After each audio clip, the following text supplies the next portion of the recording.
నమస్కారం. దూరదర్శన్ వార్తలకి స్వాగతం. నేను సరిత. కరోనాను నియంత్రించేందుకు ప్రతి ఒక్కరూ మాస్క్ను తప్పనిసరిగా ధరించాలి. ముక్కు నోరు కప్పి ఉంచేలా సరైన పద్ధతిలో మాస్క్ను ధరించాలి. తరచూ చేతులను శుభ్రం చేసుకోవాలి. వ్యక్తిగత పరిశుభ్రతను పాటిస్తూ భౌతిక దూరాన్ని తప్పక పాటించాలి. అర్హులందరూ వ్యాక్సిన్ వేయించుకోవాలి. నిబంధనలు పాటిద్దాం, కరోనాను జయిద్దాం.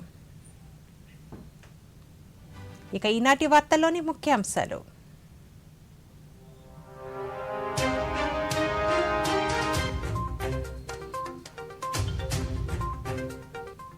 జాతీయ ఉత్తమ ఉపాధ్యాయ అవార్డుల విజేతలతో సంభాషించిన ప్రధాని, జాతీయ విద్యా విధానం అమలులో ఉపాధ్యాయుల పాత్ర కీలకమన్న మోదీ. భారతీయ విద్యారంగానికి ఉపాధ్యాయులే కీలకమన్న రాష్ట్రపతి, ఉత్తమ ఉపాధ్యాయులకు పురస్కారాలు ప్రదానం, ఉన్నత విద్యకు పాఠశాల విద్య పునాదన్న ద్రౌపది ముర్ము. విజయవాడలో ఘనంగా ఉపాధ్యాయ దినోత్సవ వేడుకలు, ఉపాధ్యాయులను సత్కరించిన ముఖ్యమంత్రి, రాష్ట్రంలో విద్యా రంగాన్ని మరింత బలోపేతం చేస్తున్నామన్న జగన్మోహన్ రెడ్డి. ముఖ్యమంత్రి అధ్యక్షతన స్టేట్ ఇన్వెస్ట్మెంట్ ప్రమోషన్ బోర్డు సమావేశం, గ్రీన్ ఎనర్జీ ప్రాజెక్టులు రాష్ట్ర ఆర్థిక ముఖచిత్రాన్ని మార్చబోతున్నాయన్న జగన్మోహన్ రెడ్డి. రేపు శ్రీ పొట్టి శ్రీరాములు నెల్లూరు జిల్లాలో పర్యటించనున్న ముఖ్యమంత్రి, మేకపాటి గౌతమ్ రెడ్డి సంగం బ్యారేజ్ను ప్రారంభించనున్న జగన్మోహన్ రెడ్డి. ఇక వార్తల్లోని వివరాలు. ఉపాధ్యాయ దినోత్సవాన్ని పురస్కరించుకుని ప్రధానమంత్రి నరేంద్ర మోదీ ఈ ఏడాదికి గాను జాతీయ ఉత్తమ ఉపాధ్యాయ పురస్కార గ్రహీతలతో తన నివాసంలో సంభాషించారు. విద్యారంగంలో సర్వేపల్లి రాధాకృష్ణన్ చేసిన కృషి అందరికీ స్ఫూర్తిదాయకమన్నారు. జాతీయ విద్యా విధానం అమలులో ఉపాధ్యాయుల పాత్ర కీలకమని పేర్కొన్నారు. సవాళ్లను ఎదుర్కొనేలా విద్యార్థులను ఎల్లప్పుడూ ప్రోత్సహించే సానుకూల దృక్పథం ఉపాధ్యాయుడికి ఉంటుందన్నారు. దీనివల్ల విద్యార్థులు సవాళ్లను ఎదుర్కొనే వీలుంటుందని తెలిపారు. ప్రపంచంలో 5వ అతిపెద్ద ఆర్థిక వ్యవస్థగా భారత్ అవతరించిందని ప్రధాని పేర్కొన్నారు. राधाकृष्णन जी के प्रयास हम सभी को प्रेरित करते हैं. इस अवसर पर मैं राष्ट्रीय पुरस्कार प्राप्त आप सभी शिक्षकों को, राज्यों में भी इस प्रकार के पुरस्कार दिए जाते हैं, उन सबको भी मैं बहुत बहुत बधाई देता हूं. और एक टीचर की भूमिका ही है जो व्यक्ति को रोशनी दिखाने की काम को करती है. वो सपने बोती है. टीचर जो है ना, वो हर बच्चे के अंदर सपने बोता है.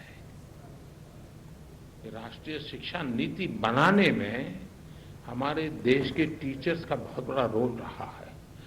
लाखों की तादाद में टीचर्स ने कंट्रीब्यूट किया है इसको बनाने में. पहली बार देश में इतना बड़ा मंथन हुआ है. जिन टीचर्स ने इसे बनाया है, उन टीचर्स का काम है कि उसको सरकारी भाषा वगैरह बच्चों के लिए काम नहीं आती है. आपको माध्यम होना होगा कि सरकारी ये जो डॉक्यूमेंट है वो उनके जीवन का आधार कैसे बने. मुझे उसको ट्रांसलेट करना है. मुझे उसको फुल स्टॉप कॉमा के साथ पकड़ते हुए भी उसको सहज सरल रूप में उसको समझाना है. ప్రపంచంలోని అతిపెద్ద విద్యా వ్యవస్థల్లో ఒకటైన భారతీయ విద్యారంగానికి ఉపాధ్యాయులే కీలకమని రాష్ట్రపతి ద్రౌపది ముర్ము అన్నారు. మాజీ రాష్ట్రపతి సర్వేపల్లి రాధాకృష్ణన్ జయంతి, ఉపాధ్యాయ దినోత్సవాన్ని పురస్కరించుకుని దేశవ్యాప్తంగా ఉత్తమ ఉపాధ్యాయులుగా ఎంపికైన 45 మందికి ఆమె పురస్కారాలను ఈ రోజు ఢిల్లీలో అందించారు. ఈ సందర్భంగా రాష్ట్రపతి మాట్లాడుతూ, భారతదేశ భవిష్యత్తు పాఠశాలలో నిర్మితమవుతుందని, విద్యార్థి దశలోనే నైపుణ్యంతో కూడిన విద్యతో పాటు దేశ భవిష్యత్తుకు సంబంధించిన అనేక అంశాలను నేర్పించాల్సిన అవసరం ఉందని పేర్కొన్నారు.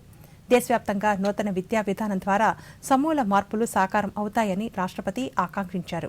దేశవ్యాప్తంగా 15 లక్షలకు పైగా పాఠశాలల్లో సుమారు 97 లక్షల మంది ఉపాధ్యాయుల ద్వారా 26 కోట్ల మందికి పైగా విద్యార్థులు విద్యను అభ్యసిస్తున్నారని తెలిపారు. భారతీయ సాంప్రదాయం గొప్పతనాన్ని గుర్తు చేసుకున్నారు. ఉన్నత విద్యకు పాఠశాల విద్య పునాదన్నారు.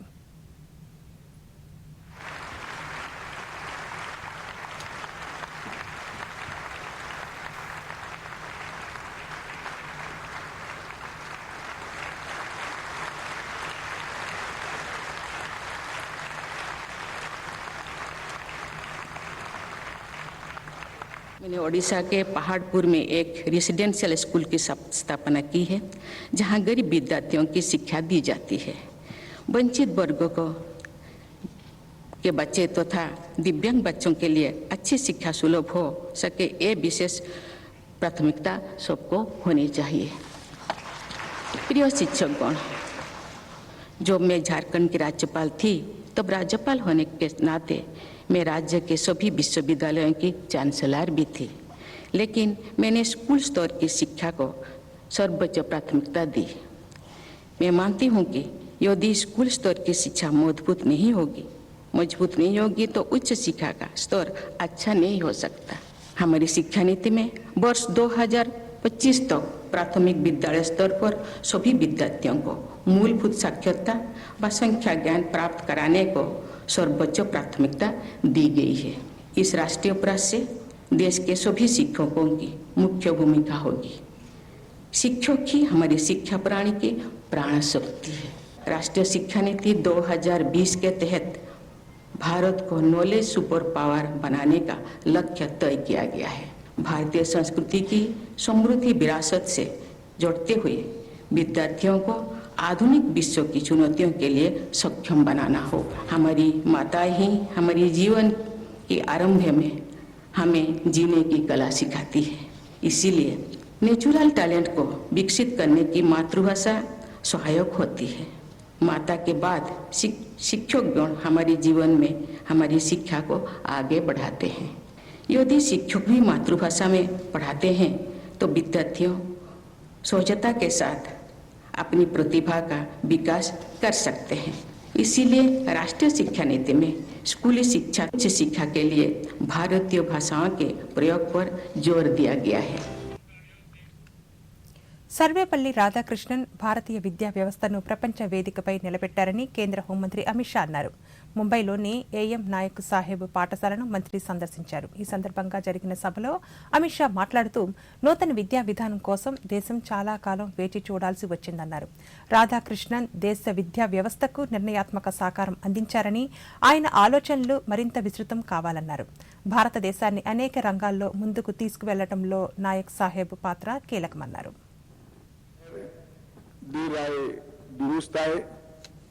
राधाकृष्णन जी एक दार्शनिक थे, स्वभाव से महान शिक्षक थे, एक महान विद्वान भी थे और रचनात्मक प्रतिभा के धनी थे। मानवतावादी और आध्यात्मवादी दूरदृष्टि सोच रखने वाले एक पिंड से शिक्षक थे। उन्होंने पूरा जीवन न केवल भारत, विश्व भर के विद्यार्थियों के लिए शिक्षा के मायने क्या हो सकते हैं वो समझाने में खर्च किया है। यहाँ बच्चों को पढ़ाने वाले गुरुजन जो बैठे हैं, मेरा उनको विनम्र निवेदन है कि हो सकता है आपके बच्चों के पढ़ाने में के अभ्यासक्रम के अंदर सर्वपल्ली राधाकृष्णन का स्थान न हो, मगर एक आदर्श गुरु कैसा होना चाहिए वो अगर आपको समझना है, आपके प्रोफेशन को ढंग से समझना है, तो राधाकृष्णन के वक्तव्यों को बहुत अच्छे तरीके से अभ्यास करेंगे तो आपका काम बहुत सरल हो जाएगा और सबसे ज्यादा फायदा आपके विद्यार्थियों को, जो बच्चे आपके पास आते हैं, उसको होगा। मैं एक गुरु की व्याख्या डॉक्टर राधाकृष्णन ने की है वो आपके सामने रखना चाहता हूं। डॉक्टर राधाकृष्णन ने गुरु की बहुत सरल व्याख्या की है। गुरु का एक बहुत सरल भाषा में अर्थ होता है बड़ा। गुरु होता है जो बड़ा होता है उसको हम गुरु कहते हैं। उन्होंने कहा था अल्पमति वाला बालक, मति मतलब विचारने की शक्ति, बुद्धि नहीं होता है मगर विचारने की शक्ति, जो बहुत सारी चीजें मिलाकर मति बनता है। अल्पमति वाला बालक घर से गुरु के घर पर आता है, गुरु के गुरुकुल में आता है और अल्पमति से गुरुमति, बड़ी मति बनाकर वो जाता है और वो बनाने में जो सहायता करता है वो गुरु है। ఢిల్లీలో ఎక్సైజ్ పాలసీ అమలులో అవకతవకలు జరిగాయన్న ఆరోపణలపై స్టింగ్ ఆపరేషన్ వీడియో విడుదలైంది. ఆమ్ ఆద్మీ పార్టీ తీరును భారతీయ జనతా పార్టీ తీవ్రంగా ఖండించింది. ఈ వీడియోలోని నిందితులు మద్యంపై కమిషన్ గురించి మాట్లాడుతున్నారని బీజేపీ జాతీయ అధికార ప్రతినిధి సంబిత్ పాత్ర ఆగ్రహం వ్యక్తం చేశారు. ఆమ్ ఆద్మీ పార్టీ నేతల సన్నిహితులు కమిషన్ కోసం ఎంతగా పనిచేస్తున్నారో ఈ వీడియో ద్వారా తెలుస్తోందన్నారు. వ్యాపారుల నుంచి దాదాపు 60 కోట్ల రూపాయలు అవినీతి మార్గంలో తీసుకున్నారన్నారు. उन्होंने खड़े होकर कहा था कि देखो जी, अगर कोई भ्रष्टाचार करे तो आप जरूर उसका स्टिंग कर लेना, आप उसकी रिकॉर्डिंग कर लेना और हमें रिकॉर्डिंग भेज देना, तो हम जो है सच दिखा देंगे। शराब, कमीशन और घोटाला, इसको लेकर दिल्ली में विगत दिनों में भारतीय जनता पार्टी ने, दिल्ली की जनता ने आंदोलन किए और जिस प्रकार से शराब नीति में मोटा माल मनीष सिसोदिया जी ने कमाया, जिस प्रकार से कमीशन का खेल हुआ, इस विषय को लेकर भारतीय जनता पार्टी ने कई प्रेस कॉन्फ्रेंसेस किए और कई सवाल हमने अरविंद केजरीवाल और मनीष सिसोदिया से पूछे। कुछ सवाल हमने आपके माध्यम से केजरीवाल जी और मनीष सिसोदिया से पूछा था, जवाब आज तक नहीं आया। इसलिए आज इस प्रेस कॉन्फ्रेंस के माध्यम से हम जो दिखाने वाले हैं, स्टिंग मास्टर का स्टिंग हो गया है और इस स्टिंग में जो कंटेंट है जो आप अभी देखेंगे, इससे एक बात स्पष्ट होती है कि जो लोग भ्रष्टाचार के खिलाफ लड़ने की कसम खाकर आए थे, वो आज दरअसल कट्टर भ्रष्टाचारी पार्टी के रूप में सामने आई है। నిరుద్యోగ యువతకు ఉపాధి కల్పన పేరుతో రాష్ట్ర ప్రభుత్వం వారిని మోసం చేస్తోందని శ్రీకాకుళం తెలుగుదేశం పార్లమెంటు సభ్యులు కింజరాపు రామ్మోహన్ నాయుడు ఆరోపించారు. శ్రీకాకుళంలో తెలుగు యువత ఆధ్వర్యంలో ఏర్పాటు చేసిన జాబ్ మేళా ఎజెండాలో భారీగా నిరసన ర్యాలీ చేపట్టారు. ఈ సందర్భంగా ఎంపీ మాట్లాడుతూ రాష్ట్రాన్ని వైఎస్ఆర్సీపీ ప్రభుత్వం దోచుకుంటోందన్నారు.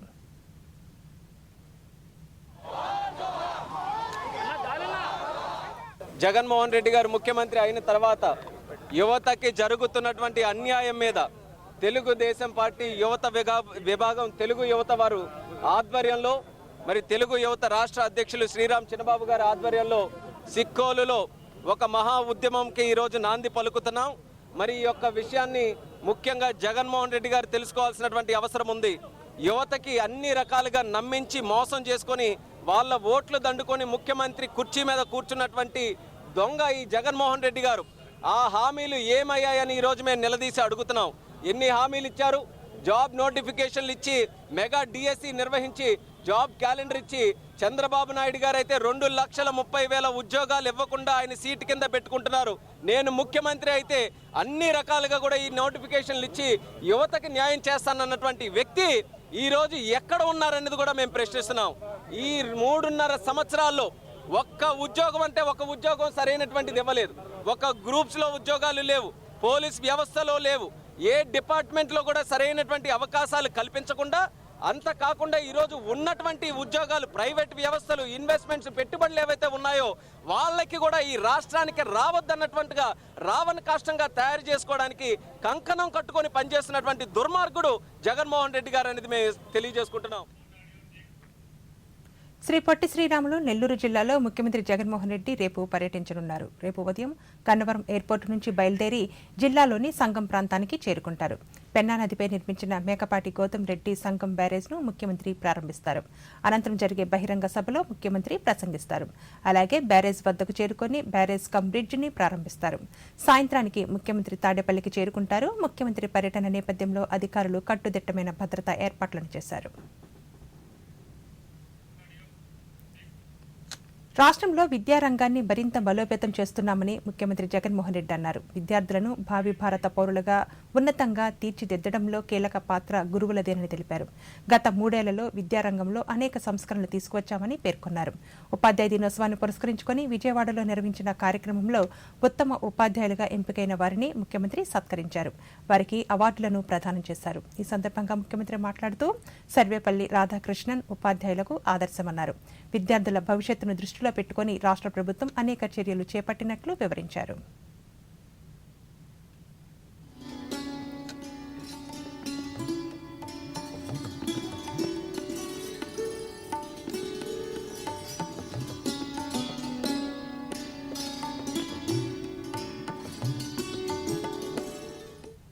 ఉపాధ్యాయులందరికీ కూడా ఒక శిఖరం లాంటి వ్యక్తి మన సర్వేపల్లె రాధాకృష్ణ గారు.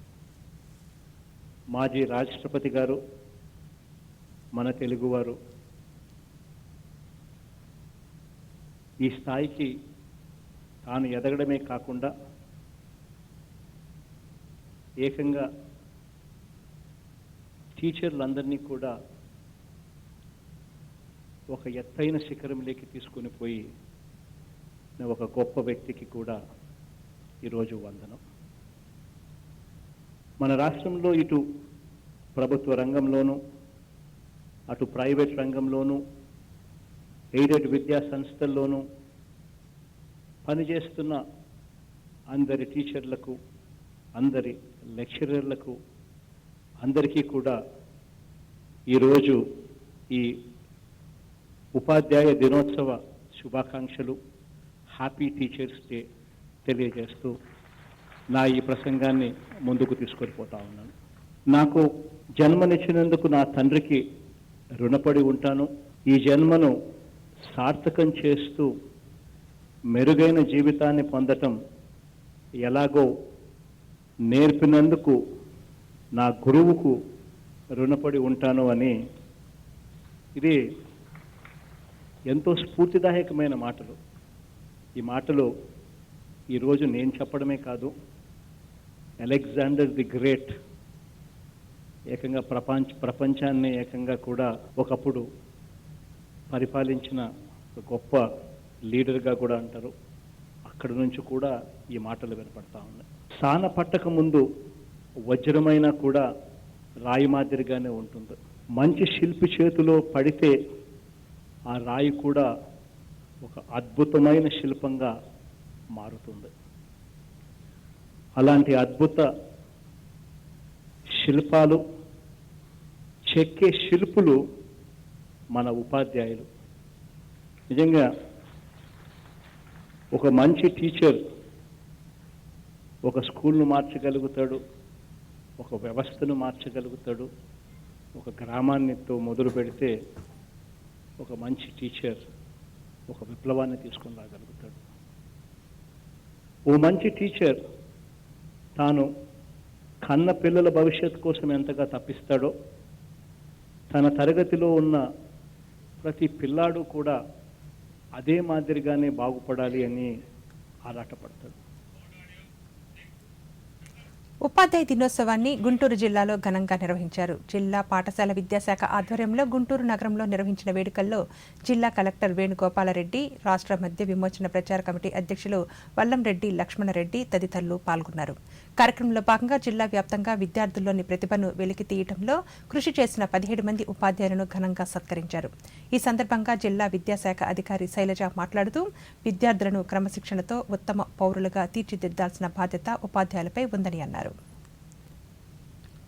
ఉపాధ్యాయులను ఉత్తమ ఉపాధ్యాయులుగా ఎంపిక చేసి ఇక్కడ రెవెన్యూ కళ్యాణ మండపంలో గౌరవ కలెక్టర్ గారు, లోకల్ ఎమ్మెల్యే గారు, అలాగే ఉండవల్లి శ్రీదేవి గారు ఎమ్మెల్యే గారు అందరూ ఇంకా ముఖ్య అతిథులందరూ ఇచ్చేసి ఉపాధ్యాయులకు సన్మానం చేయడం జరిగింది. టీచర్స్ అందరికీ కూడా పిల్లలందరినీ కూడా క్రమశిక్షణతో కూడి ఉత్తమ పౌరులుగా తీర్చిదిద్దాలని ఉపాధ్యాయులందరినీ కోరుకుంటున్నాను. విద్యార్థులను భావి భారత పౌరులుగా తీర్చిదిద్దే ఉత్తమ స్థానం గురువులదేనని శ్రీకాకుళం జిల్లా కలెక్టర్ శ్రీకేష్ లటాకర్ అన్నారు. ఉపాధ్యాయ దినోత్సవం సందర్భంగా శ్రీకాకుళంలోని అంబేద్కర్ ఆడిటోరియంలో నిర్వహించిన కార్యక్రమంలో ఉత్తమ ఉపాధ్యాయులను ఆయన సత్కరించారు. ఈ సందర్భంగా కలెక్టర్ మాట్లాడుతూ ఉపాధ్యాయులకు మంచి పేరు తీసుకువచ్చేలా విద్యార్థులు ఉండాలన్నారు. సర్వేపల్లి రాధాకృష్ణన్ అడుగుజాడల్లో నడవాలని సూచించారు. గురువు బ్రహ్మ గురువు విష్ణువు ఎన్నోసారి చెప్తూ ఉంటాం. సో దానివల్ల అర్థం చేసుకోవాలి టీచర్లకి ఏ స్థాయిలో మన దేశంలో పెట్టి ఉన్నాము. భగవంతుడి కంటే కూడా ఎక్కువ స్థానం ఇచ్చి ఆ స్థానంలో టీచర్లకి గురువులకి గౌరవించడం జరుగుతుంది. గైడ్ ఉంటే ఏం సాధ్యమవుతుంది మీరు విని ఉంటారు. ఒక మేక గ్రూప్ ఉంటే, మేకలు జట్టు ఉంటే వాళ్ళకి గైడ్ గా ఒక సింహం ఉంటే అందరూ మేకలు కూడా సింహం తయారవుతారు. అదే ఒక సింహం గ్రూప్ ఉండి వాళ్ళకి కనుక గైడ్ మేకలాగా ఉంటే ఆ సింహులు కూడా మర్చిపోతారు వాళ్ళు సింహులు ఉన్నారని. ఆ సామర్థ్యం గైడ్ చేసే వాళ్ళ మీద ఉంటుంది, టీచర్ మీద ఉంటుంది. నా వాట్సాప్ లో 2-3 టీచర్స్, నా స్కూల్ టైం టీచర్స్ ఎవరైతే నాతో ఇప్పుడు కూడా టచ్ లో ఉన్నారు, ఇప్పుడు రిటైర్ అయిపోయారు, వాళ్ళు ప్రశాంతంగా రిటైర్మెంట్ ఎంజాయ్ చేస్తున్నారు. వాళ్ళకి మార్నింగ్ లేవగానే హ్యాపీ టీచర్స్ డే సార్ అని నేను కొంత మెసేజ్ పెట్టడం జరిగింది.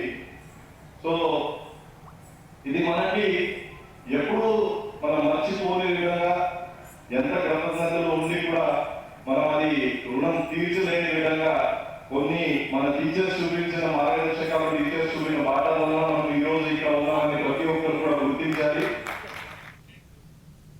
విద్యార్థుల భవిష్యత్తును తీర్చిదిద్దే శక్తి ఉపాధ్యాయులకు మాత్రమే ఉందని ప్రకాశం జిల్లా సంయుక్త కలెక్టర్ ఎం అభిషిక్త్ కిషోర్ అన్నారు.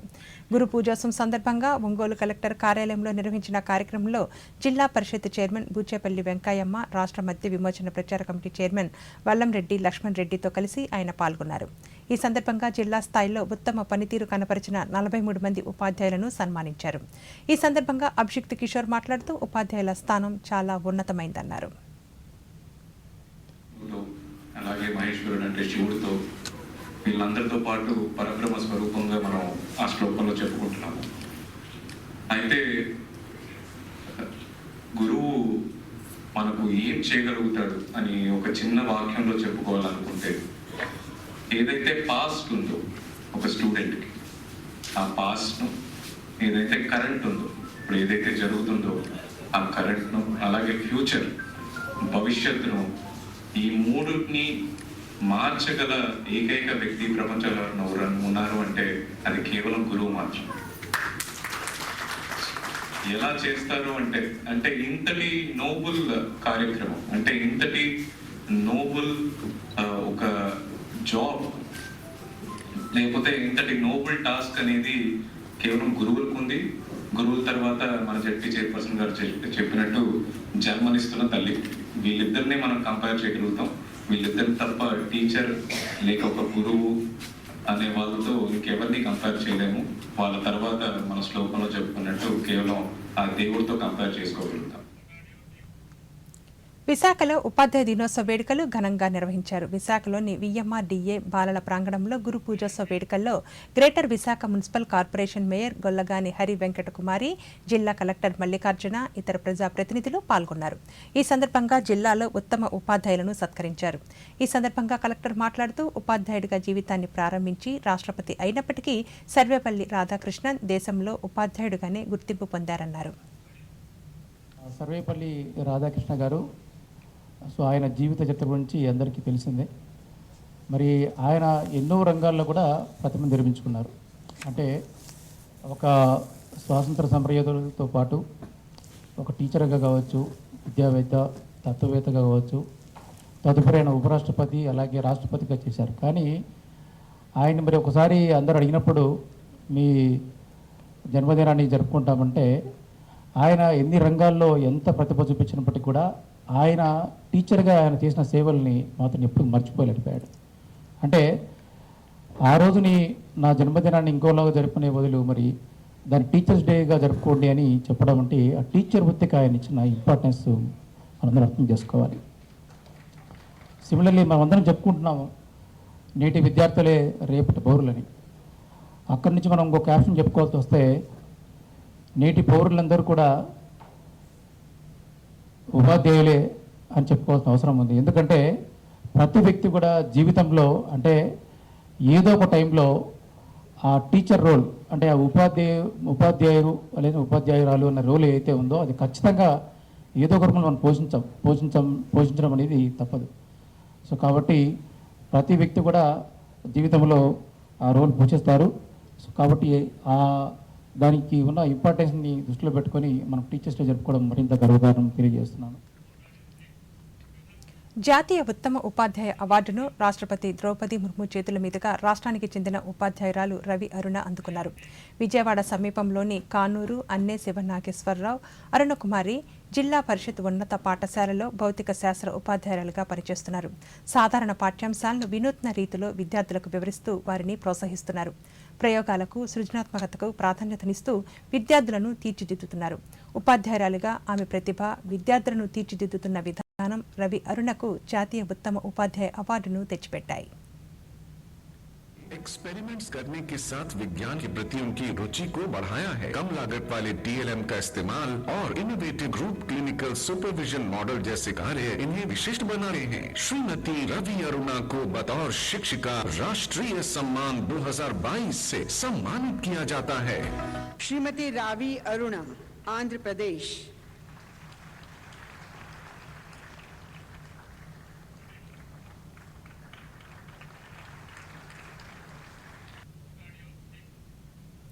ముఖ్యమంత్రి జగన్మోహన్ రెడ్డి అధ్యక్షతన తాడేపల్లిలోని క్యాంపు కార్యాలయంలో state investment promotion board SIPB సమావేశం జరిగింది. రాష్ట్రానికి మరిన్ని పెట్టుబడులకు బోర్డు ఆమోదం తెలిపింది. వైఎస్ఆర్ జిల్లా కొప్పర్తిలో పరిశ్రమ ఏర్పాటు చేయనున్నారు.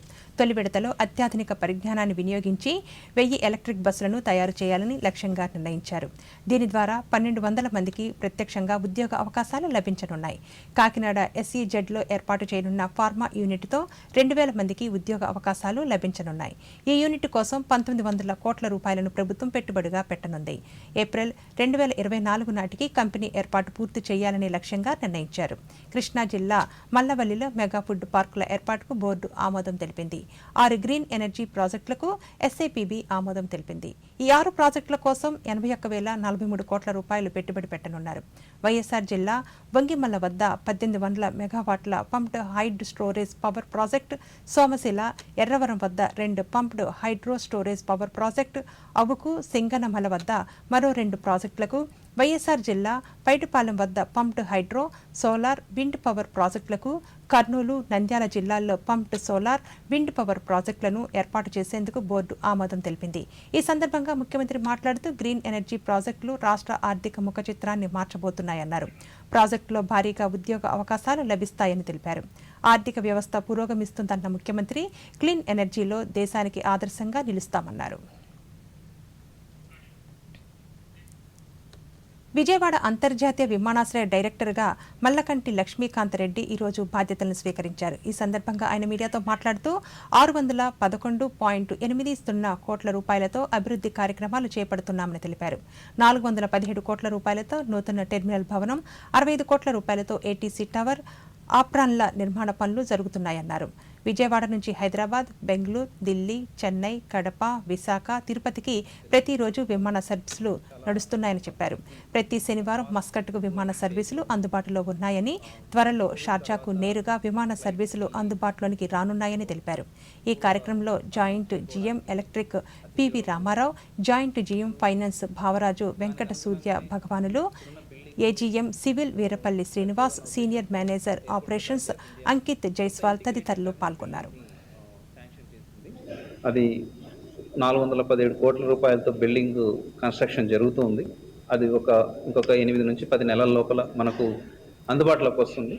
అది అందుబాటులోకి వస్తే మనకు డొమెస్టిక్ మరియు ఇంటర్నేషనల్ ఫ్లైట్స్ 2 ఒకే బిల్డింగ్ నుంచి ఏరో బ్రిడ్జెస్ ద్వారా అందుబాటులోకి వస్తాయి. దాని నుంచి మనకు ఆపరేషన్స్ చాలా అంతర్జాతీయ స్థాయిలో ఉంటాయి. ఇవే కాకుండా ఇంటర్నేషనల్ ఫ్లైట్స్ కూడా మీకు అందరికీ తెలిసిందే. కోవిడ్ టైంలో వందే భారత్ మిషన్ కింద చాలా ఫ్లైట్స్ ఇక్కడ ల్యాండ్ అయ్యాయి. దానికి కంటిన్యూస్గానే రాబోయే రోజుల్లో మనకు ఇంటర్నేషనల్ డిపార్చర్స్ కూడా ఉండబోతున్నాయి. ప్రస్తుతానికి వారానికి ఒక ఫ్లైట్, మస్కట్ ఫ్లైట్ ఉంది, ఇంటర్నేషనల్ ఫ్లైట్.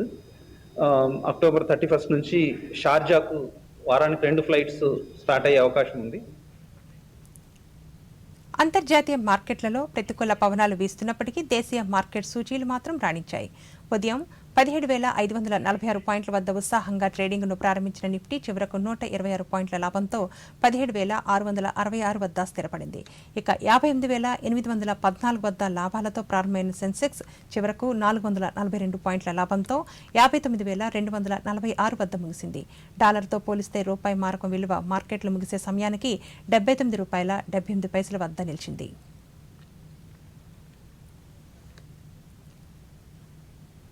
ఆగ్నేయ మధ్యప్రదేశ్ నుండి కుమెరిన్ ప్రాంతం వరకు ఉత్తర దక్షిణ ద్రోణి కొనసాగుతుంది. ఈ నెల 7వ తేదీ నాటికి తూర్పు మధ్య బంగాళాఖాతంలో తుఫాను ప్రసరణ ఏర్పడే అవకాశం ఉందని, వీటి ప్రభావంతో పశ్చిమ మధ్య బంగాళాఖాతంపై రాగల 48 గంటల్లో అల్పపీడనం ఏర్పడే అవకాశం ఉందని అమరావతిలోని వాతావరణ కేంద్రం అధికారులు తెలిపారు. ఆంధ్రప్రదేశ్ యానంలో దిగువ ట్రోపో ఆవరణలో నైరుతి గాలులు వీస్తున్నాయి. వీటి ప్రభావంతో రాగల 24 గంటల్లో తేలికపాటు నుండి ఒక మోస్తరు వర్షాలు కురిసే అవకాశం ఉన్నట్లు అధికారులు తెలిపారు.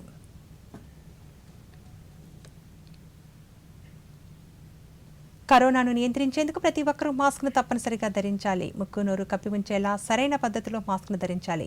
తరచూ చేతులను శుభ్రం చేసుకోవాలి. వ్యక్తిగత పరిశుభ్రతను పాటిస్తూ భౌతిక దూరాన్ని తప్పక పాటించాలి. అర్హులందరూ వ్యాక్సిన్ వేయించుకోవాలి. నిబంధనలు పాటిద్దాం, కరోనాను జయిద్దాం. ఈ వార్తలు ఇంతటితో సమాప్తం. నమస్కారం.